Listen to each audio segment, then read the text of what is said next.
What is the meaning of a start question? Start question is where you ask or you expect an oral reply. You expect a oral reply కావాలి. అంటే ఎవరినైనా question అడిగి ఆ క్వశ్చన్కి ఓరల్గా సమాధానం expect చేస్తే దాన్ని స్టార్ట్ క్వశ్చన్ అని అంటారు. ఈ స్టార్ట్ క్వశ్చన్కి మనకి supplementary questions are allowed. Supplementary questions అనేవి అలౌ చేస్తారు. ఏవైతే స్టార్ట్ క్వశ్చన్స్ ఉంటాయో ఈ స్టార్ట్ క్వశ్చన్కి మినిమం 21 days నుంచి మినిమం 21 to 30 days యొక్క నోటీస్ ఉండాలి.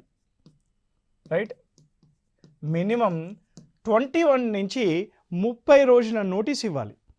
ఒక మంత్రికి క్వశ్చన్ అడిగేటప్పుడు 21 to 30 days నోటీస్ అనేది ఇవ్వాలి అని చెప్తున్నాను అనమాట. రెండో రకమైన క్వశ్చన్ ఏంటంటే అన్స్టార్డ్ క్వశ్చన్ అంటారు. అన్స్టార్డ్ క్వశ్చన్స్ వచ్చేసి మనకి right no it expect a return reply right. No supplementary questions are allowed. And minimum 10 days notice ఇవ్వాల్సిందే. 10 days నోటీస్ అనేది ఇవ్వాలి. అంటే స్టార్ట్ క్వశ్చన్లో మినిమం 21 days నోటీస్ ఉండాలి.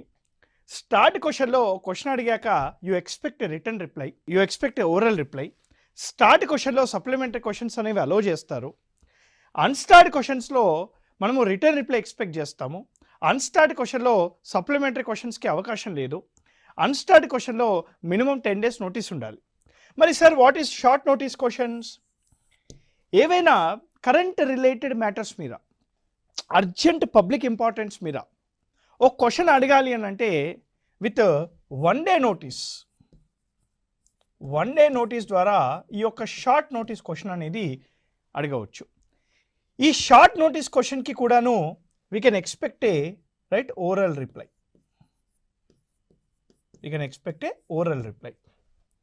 ఓకే, స్పీకర్ కానీ చైర్మన్ కానీ రోజుకు 20 స్టార్ట్ క్వశ్చన్లు, 220 వరకు అన్స్టార్ట్ క్వశ్చన్స్ని ఎంకరేజ్ చేస్తారు.